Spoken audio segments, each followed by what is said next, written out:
Alright, so the name of this presentation is El Rock ha muerto, Viva el Rock, or Rock is Dead, Long Live Rock, following the trail of Mexican counterculture through the lens of Sergio, García, Michel. And before I start, I want to say thanks to Olivia for organizing this timely and well-set panel. All of the films that I'm going to talk about are available on YouTube. I will use pictures and stills instead of clips due to time, but I invite everybody to take some time to watch. And since this paper is part of a larger project that focuses on counterculture and countercultural bodies in Mexican capital and society, I won't necessarily make a strict film analysis, but a more cultural studies approach of the general body of a work of a Super 8 film director and his films situated within this context of Mexico in the 70s and 80s. So I start off with an epigraph by Anna Powell, which says, "A desiring machine uses guerrilla tactics to subvert symbolic interpretation." Here it goes. After a rapid industrial and economic modernization in the 1960s, Mexico witnessed the crackdown of the state upon its nascent countercultural and rock scenes. Introduced in the early years of the 60s under state sponsorship as a way of gaining entry into global cultural flows, rock quickly came to be seen as a threat to state-guided nationalism, especially since the same youths who listened to rock participated also in public protests.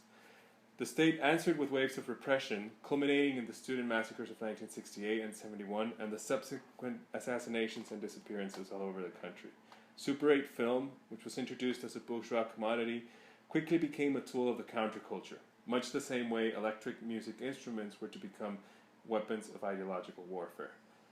In the 1968 documentary El Grito, or The Scream, with plenty of Super 8 footage from the student movement and massacre, sparked a wave of Super 8 directors who in the 70s formed a strong cultural milieu responding to state authoritarianism by using film as a tool for political purposes, both in practiced and legitimate terms, but also in an endeavor to generate alternative political programs.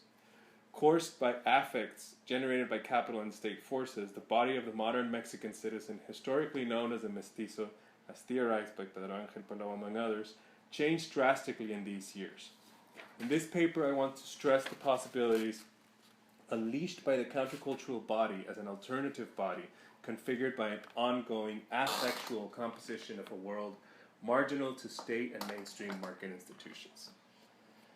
Sergio García Michel, born 1945, dead 2010, appears as a central figure in the countercultural vein of Super 8 production. His short films of the 1970s culminated with long documentaries and fiction films in the 80s and 90s, all shot in Super 8 format.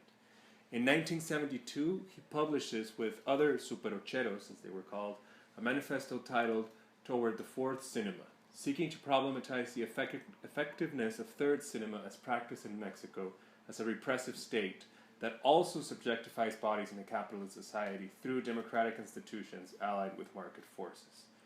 Instead of trying to use cinema in a simple and direct engagement with an established language of political action, the same one that the state legitimizes and recognizes, García Michel and other countercultural superocheros seek to generate, and I quote, a cinema that raises consciousness but does not form it, end quote. I will talk about El Fin, his first short film, A Verdad, another short film, and then his only full-length film, Un Toque de Rock, or his only full-length fiction film, Un Toque de Rock, in order to illustrate the powerfully subversive countercultural aesthetics and affects that García Michel mobilizes and constructs, using technology and objects as artifacts that give meaning to bodies in an attempt to resist state authoritarianism as well as capitalist subjectification. Jean-Luc Nancy states that the body is, and I quote, the other bodies and entities outside itself, end quote. García Michel, in turn, mobilizes Super 8 as a countercultural medium due to excessive state control of literature, film, music, and television at that moment, along with promoting an active engagement and the uses of new and accessible cultural technologies and media such as rock music, Super 8 production and distribution, the founding of communes, hallucinogenic drug use, the use of small concert venues, and most importantly, a critical use of the body as the space where the affects generated by music, sex, and drugs come together. Although in a 2005 interview, García Michel speaks of an obsession with women, in his films I see a contingent assembly of the female body as a signifier within a contextualized social and symbolic structures. female bodies are not portrayed in an essentialist manner, but as a position that gathers its meaning from the relations between the bodies and social, economic, and political institutions. Thus, García Michel mobilizes them to underline the presence and lineage of female rock singers and the importance of the participation of women in the countercultural struggle of the 60s and 70s, aside from being an object of sexual free love. At the same time, I emphasize epithermogenesis as theorized by Frederick Lorden, as the process by which desires are mobilized by certain groups and agents with the goal of conforming bodies to certain structures, generally easier for management but potentially for easier exploitation. Desire, and particularly commodity's ability to fixate desire on a certain object, must be understood as a force of both deterritorialization, or liberation, and a force of territorialization, or capturing,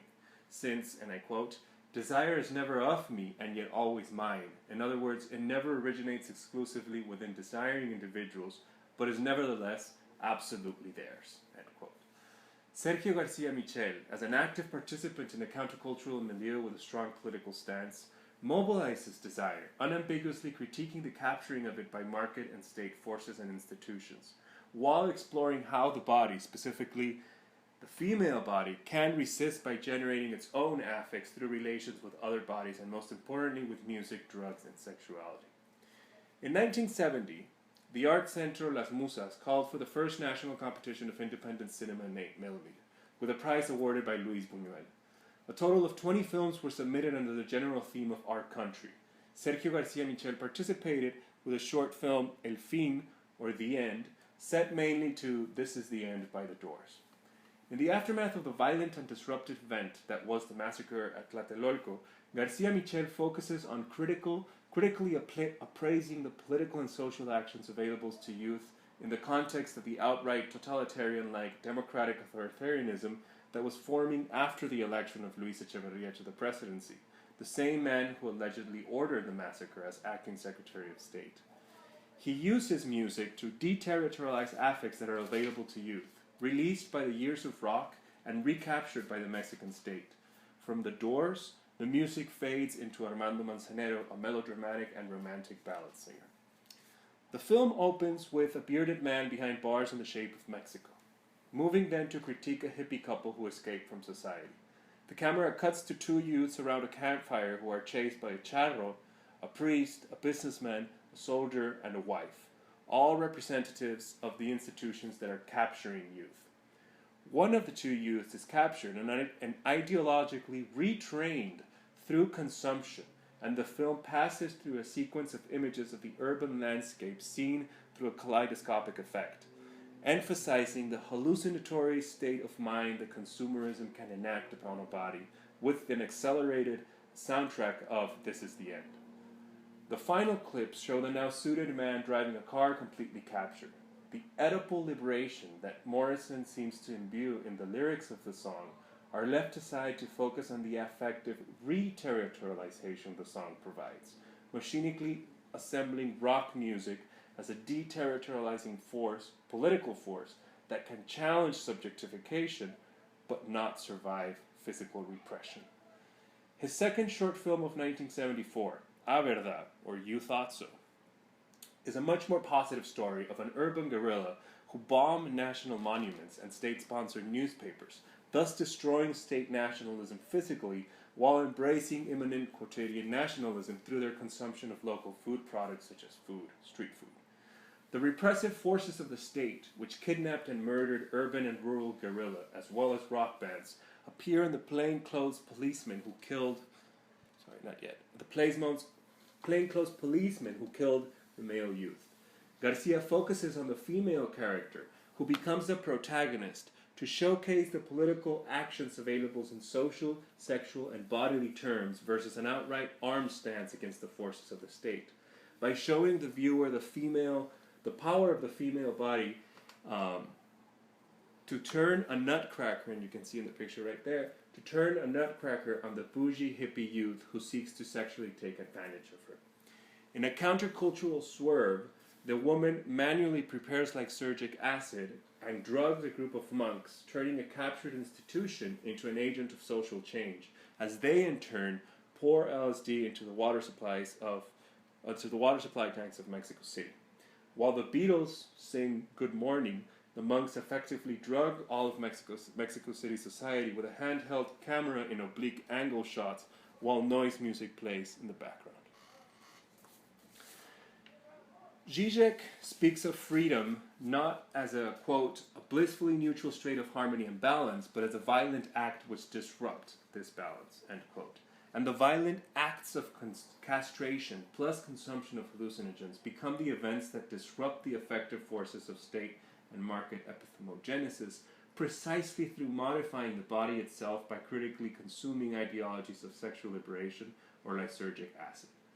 García also displays in this film a dialogue with global countercultural film aesthetics, such as the scene where the couple hijack a VW van to have sex on a plush carpeted interior, perhaps a nod to the 1968 Barbarella by Roger Vadim, or a reference to the 1965 The Knack and How to Get It by Richard Lester, 1965, when the monks chase the woman and proceed to pour LSD in a silly and accelerated sequence. When speaking of altered states and films, Anna Powell foregrounds how, and I quote, the automatism of cinema deterritorializes perception. Anomalous states of consciousness can be celebrated for their impact on the audiences who partake of their effective contagion, end quote. García presents these sound images in an attempt to generate effective responses in the viewer rather than represent hallucinated states, grounding the consumption of drugs as a political action in the present with social consequences.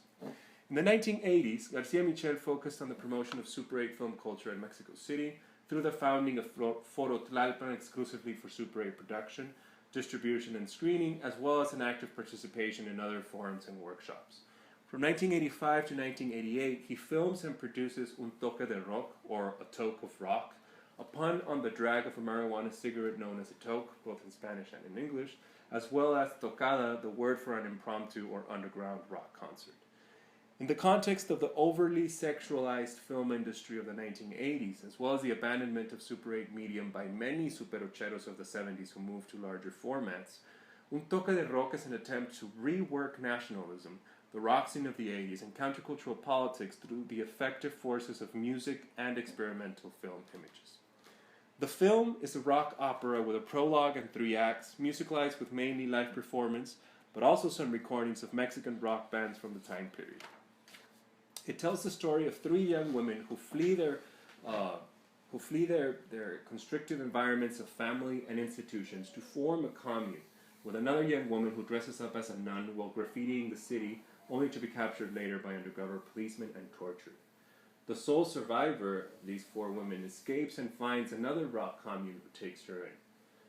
The film is a retelling of the trials and tribulations of the countercultural and rock scene of the 70s and 80s, a reassemblage of it with the imminent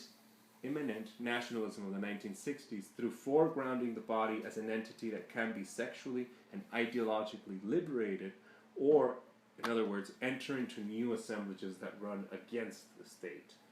García Michel also directs a very scathing critique of the sexualization carried out in marketing and how the visual imagery of capitalist consumerism in advertising, but also the highly sexual films of the 80s, subjectifies and generates a nationalistic epithermogenesis that places women as exclusively sexual objects. The prologue of Un Toque de Rock sets up the parameters of effective engagement demanded by García Michel, by showing a female sacrifice in an indigenous setting, with a heart being cut out and then in a rapid cut, becoming the meat in a taqueria and the protein in the preparation of an order of tacos for a well-to-do woman who eats them. All of this musicalized by Silvestre Revueltas, one of the leading early composers of the state-funded nationalism of the 30s and 40s. To counter this subjectification, García Michel seeks to generate a new visual and musical language, as Frederick Lordan promotes when critiquing neoliberal epithermogenesis, to remobilize affects grounded in individual bodies as social constructs. This allegorical contextualization positions García Michel in relation to institutions and discourses of gender, aligning him closer with what Mexican philosopher Benjamín Arditi describes as the becoming minoritarian that characterizes marginal urban societies, specifically in Mexico City. The first act then opens by denouncing the thoughtless consumption of state nationalism mediated by capitalist economic structures. The camera focusing on a male youthful rebel, what's this one? A male youthful rebel who steals from the woman and is pursued by a policeman, rescued then by a superheroine able to navigate the urban landscape in smooth manner. And I say smooth because she can't see it, but she's wearing rollerblades the whole time. García denounces as well what has been recognized as a dirty war, carried out by the state in a tilting zoom shot that focuses on key code words in a newspaper stand. And the newspaper says 15 sub-secretaries will disappear, but the word disappear appears at the top, and then 2 policemen, so there's a clear connection between policemen and the disappearance of bodies in a sort of state terrorist tactic. The family and the school are also both institutions of oppression and ideological subjectification through the isolation of the female body, where one girl experiences typical middle-class familial conflict and listens to the Rolling Stones during dinner, while 2 others are caught in a school with a sexually abusive music professor, and you can see him smelling their hair. García denounces once more the explicit implications of sexualization carried out by advertising in an attempt to generate a consumer subject. And you can see here, all of these are advertising billboards in the city itself. The camera focuses then on a woman who steals clothes from the high-end Palacio de Hierro department by covering up her very sexualized body as a nun, thus fighting sexualization while embracing her own body. The nun graffitis several political messages across the city, musicalized to the rock version of the Pink Panther theme, and after rescuing the fleeing girls from dangerous encounters with male citizens who seek to abuse or rob them, introduces them to the disruptive act of vandalism as an act of freedom. And there it says, "Rock is dead, long live rock." The second act shows the community the 4 women form in opposition to being absorbed and captured in the genderist, sexual, and social roles established for them. They survive by stealing food and working in collaboration with street rock performers until agents of the state kidnap the rockers and destroy their homes. The act of constructing a second commune for them becomes, in the face of repression which seems to never end, an act of redemption which disrupts the exercises of sovereign totalitarian control. In other words, in spite of being constantly hunted down by the state, they keep on trying to create a commune. The love of the neighbor, the strong social bonds that tie the women together, are the visual representation of the imminence of redemption in an urban space, which becomes increasingly stronger with the later communes that appear, or the images of the people helping each other in the aftermath of the devastating 1985 earthquake, or the documentary of the political marches in 1986. All of these examples of the imminence of redemption, of the generating of strong social bonds. The religious symbolism of the hippie woman turned nun points towards this neighborly love, in a lineage that García constructs since the short film of the 70s. García once again points the camera towards the visual imagery of consumerism in the urban landscape, denouncing the sexualizing forces that make women only objects of sexual pleasure. And you can see in this sequence, all of these are images from advertising. Just placed there. The second act ends with the capture of 3 of the women by plainclothes policemen. In turn, the third act opens with the images of these tortured women, once again establishing a visual memory of the dirty war of the 70s and 80s. After the quake of 1985, the single woman left free graffitis "El sueño ha terminado" or "A dream is over." The John Lennon reference now recontextualized to the earthquake, but also to the physical and ideological capturing and subjectification that is overpowering youth counterculture. This leads the woman to attempt suicide several times, her alternative and marginal subjectivity now being under attack, but the mysterious heroine rescues her, and redemption enters once again into a new rock commune where she is adopted. Although in the end this rock commune is also raided by the police, no rockers are captured this time, and the ever-present superheroine becomes the alternative countercultural nation that punishes the perjudiciales. And here you can see the images, and she's recreating also a very famous statue that is part of Mexican City urban fabric. Everybody recognizes the hunting Diana fountain. Though the film ends with an allegorical walking away of the four women, facing traffic and seemingly disappearing into society, I read García Michel's only full-length fiction film as an example of the use of countercultural aesthetics and mediums to politicize rock as a social phenomenon, specifically directed against more mainstream films about hippies or rock as an escapist youth fantasies or allegories of depoliticized youth. Thus, Super 8 becomes a countercultural medium in the sense of promoting the generation of alternative models of subjective citizenship, based on the fusion of local products such as food, music, and clothes with foreign technologies and mediums such as rock instruments and Super 8 film, all in an attempt to expand notions of citizenship to explicitly include the marginal communities that are born out of capitalist expansion. Thank you.